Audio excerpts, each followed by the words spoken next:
Okay, for today's video, I'm going to show you how to make a very simple dinner.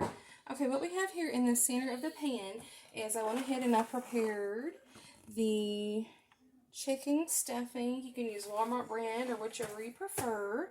I've not ever tried to do like a homemade stuffing with this, so I really couldn't tell you how that would turn out.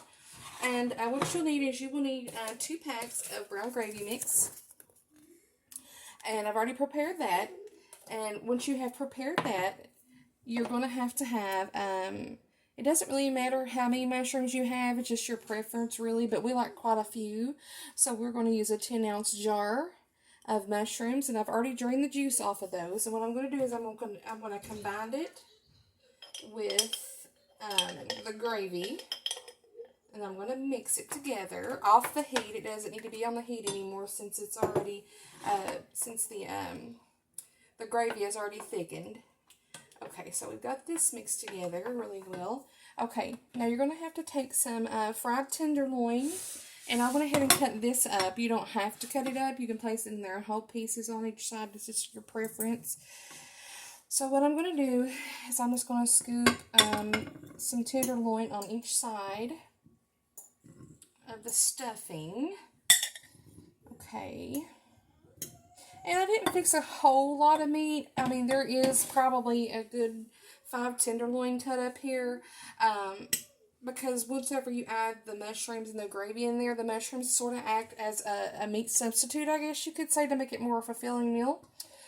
So when you have those on each side, and you can even put the stuffing to one side if you wanted to. I'm not really sure. I just like to put it in the middle.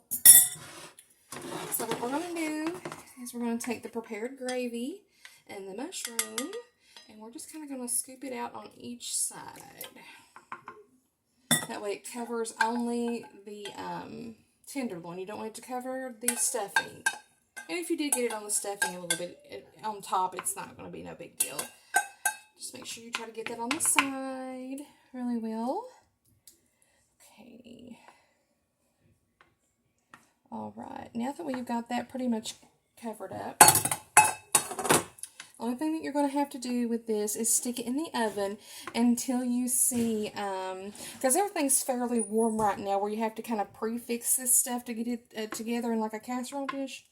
So all you're going to do is just take this and put it in the oven. It's not going to take very long. Just keep an eye on it. I've never really timed it. So just keep an eye on it and put it in the oven until you start seeing the gravy bubble. And then when it's done, it's delicious. So I'll be right back and I'll show you what it looks like when it's finished. Okay, so here is the final dish. And yes, I like using the plates, the divider plates. I don't like my food to touch. I'm just like a child. But I will be having some recipes in the recipe book that I'll be making in the near future about how to make instant potatoes and boxed dressing, and the mac and cheese taste really, really good. So we'll see you next time. Bye.